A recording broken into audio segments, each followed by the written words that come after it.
आज पढ़ेंगे हम यूनिफिकेशन ऑफ ब्रिटेन, या जिसको हम यूनाइटेड किंगडम भी बोलते हैं। आपका चैप्टर है the strange case of Britain, यानी कि ब्रिटेन क्या है। अक्सर हम कंफ्यूज हो जाते हैं कि ब्रिटेन क्या है, इंग्लैंड क्या है और यूनाइटेड किंगडम क्या है। ब्रिटेन बना कैसे और इसकी यूनिफिकेशन कैसे होती है, और ये पूरा जो साम्राज्य है यूनाइटेड किंगडम है, इसको क्या कहते हैं। ये कंफ्यूजन का एक किस्म का टॉपिक है कि बच्चे अक्सर कंफ्यूज हो जाते हैं इसको देखते हुए। तो हम इसको डिफरेंट जिसके पार्ट्स हैं उसके हिसाब से इसको देखेंगे। सबसे पहले अगर हम देखें तो ये जो पूरा का पूरा मैप है, ये एक यूरोप का ही मैप है, यूरोप का एक हिस्सा है। इसको हम बोलेंगे वेस्टर्न यूरोप, यूरोप का वेस्ट वाला हिस्सा है। यहाँ पर क्या है, यहाँ पर हम देखें तो सबसे पहले हम देखते हैं ये है इंग्लैंड, ये इंग्लैंड है, ये वेल्स है, ये है स्कॉटलैंड और ये है आयरलैंड। तो अगर हम इसको देखें, सबसे पहले अगर हम देखें तो ये पूरा यूनिफाइड कैसे होता है। इंग्लैंड जो था सबसे पहले इंग्लैंड से ही ये जो यूनिफाई हुआ। इंग्लैंड से ही क्यों यूनिफाई हुआ, क्योंकि वेस्टर्न यूरोप में सबसे ज्यादा जो है इंडस्ट्रीज जो है एस्टैब्लिश हो रही थी। कहां पर, इंग्लैंड में इंडस्ट्रीज एस्टैब्लिश हो रही थी। और बड़ी बड़ी वहां पर जो सिटी, जैसे हम बात करते हैं मैनचेस्टर, लिवरपूल, वो बड़ी बड़ी जो सिटीज थी वो यहीं पर ही एस्टैब्लिश हो रही थी। वो फाइनेंशियली स्ट्रांग हो रहा था इंग्लैंड, फाइनेंशियली स्ट्रांग होने के साथ साथ पॉलिटिकली और इकोनॉमिकली भी स्ट्रांग होता जा रहा था, जिसके कारण इंग्लैंड ने जो है इस पूरे के पूरे रीजन को जो है अपने कंट्रोल में ले लिया था। कैसे, जैसे कि आपको मैंने बताया कि इंग्लैंड जो था वो पॉलिटिकली और इकोनॉमिकली स्ट्रांग था। वेल्स जो है यहाँ पर आप देख रहे हैं, ये आ गया इंग्लैंड, ये आ गया वेल्स। वेल्स जो है ये पहले से ही जो है इंग्लैंड का हिस्सा था, इंग्लैंड के साथ पहले स्टार्टिंग से ही जो है मर्ज था। लेकिन अगर हम इंग्लैंड के साथ ऊपर वाला हिस्सा देखें स्कॉटलैंड, तो स्कॉटलैंड को जो है इंग्लैंड ने अपने जो है कंट्रोल में ले लिया था।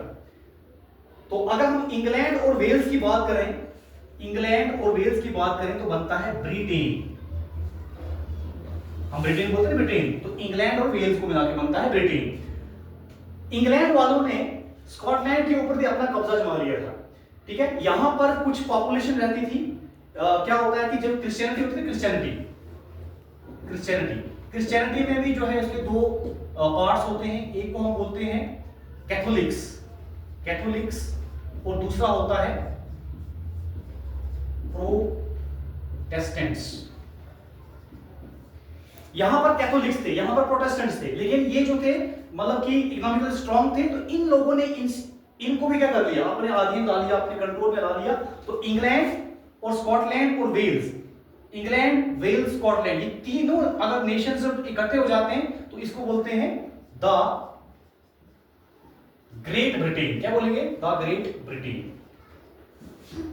ठीक है, हम बोलते हैं कि ब्रिटिशर्स इंडिया में आए थे, कब बोलते हैं, अंग्रेज आए थे। तो ये कहानी है, इंग्लैंड, वेल्स और स्कॉटलैंड, यानी कि तीनों देश अगर आपस में मिल जाते हैं तो बन जाता है द ग्रेट ब्रिटेन। ठीक है, अब ये वाला तो हो गया। अब ये वाला हिस्सा जो बचता है, आयरलैंड वाला हिस्सा। एक और चीज भी इसमें आपको बताऊंगा। जब ये तीनों राष्ट्र जो है आपस में इकट्ठा हो गए थे तो उसको एक एक्ट, इस एक्ट के तहत हुए थे, उसका नाम था यूनियन एक्ट ऑफ 1707। इस एक्ट के तहत ये तीनों देश जो थे आपस में शामिल हो गए थे और क्या बन गया था, द ग्रेट ब्रिटेन। उसके बाद यहां पर देखो, अब ये वाला जो हिस्सा है, ये रेड वाला जो हिस्सा है, ये और ये जो ब्लू वाला है, ये पूरा आयरलैंड है। इस पूरे के पूरे आयरलैंड को भी जो है इंग्लैंड ने अपने साथ जो है मर्ज कर लिया था। इंग्लैंड ने अपने साथ इसको मर्ज कर लिया था। यहां पर इस वाले एक एरिया में यहां पर भी क्यों कौन रहते हैं, प्रोटेस्टेंट, यहां पर भी प्रोटेस्टेंट। ठीक है, तो प्रोटेस्टेंट क्या हो गए, भाई भाई।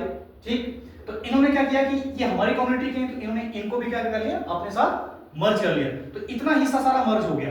बाद में बचता ये वाला एरिया, इसको भी इन्होंने मर्ज कर लिया था, इसको भी इन्होंने मर्ज कर लिया था अपने साथ। और पूरा पूरा क्या बन गया, ये बन गया इंग्लैंड, वेल्स, स्कॉटलैंड और उसके बाद आयरलैंड। इन चारों देशों को ऐसे याद रखना आपने, इंग्लैंड, वेल्स, स्कॉटलैंड, और उसके बाद इसमें जब आयरलैंड भी जो है मर्ज हो गया तो पूरा बन गया द यूनाइटेड किंगडम।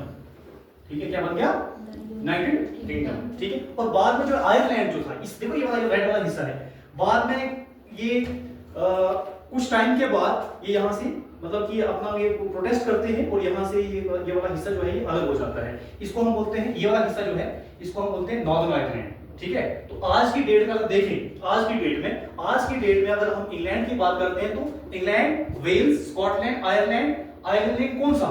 ये होगा कौन सा आयरलैंड होगा? Northern Ireland. कौन सा होगा? Northern Ireland. तो पूरा पूरा जो यूनाइटेड किंगडम है वो कैसे, अगर हम बात करें, कोई पूछे कि हम इसको किस तरीके से समझेंगे, तो आपने यहां से स्टार्ट करना है। सबसे पहले इंग्लैंड के साथ वेल्स, ये पहले से बने हुए थे, इसमें कौन ऐड हो गया? स्कॉटलैंड। तो बन गया इन तीनों का, ठीक है, इन तीनों का क्या बन गया? Great Britain. इस तरीके से आपने इसको याद रखना है। तीनों का अगर देखें, ये वाला हिस्सा देखो, ये इंग्लैंड, वेल्स और स्कॉटलैंड, ये अगर इन तीनों को अगर हम ऐड करते हैं तो बन जाता है द ग्रेट ब्रिटेन। और अगर इन तीनों के साथ अगर हम फिर इसको पूरे को ऐड करेंगे तो क्या बन जाएगा? United kingdom. समझे? तो ये था यूनाइटेड किंगडम किस तरीके से मर्ज होता है। याद रखना है कि कौन सा एक्ट था? Act, union act of 1707। ठीक है। इसमें एक और चीज आपने इसमें याद रखनी है। क्या याद रखना है? कि इनका एक फिर फ्लैग बना था। फ्लैग बना था, जैसे देखो आपने देखा होगा इस तरीके से फ्लैग होता है इनका। जैसे ये स्कॉटलैंड का फ्लैग, ये आ गया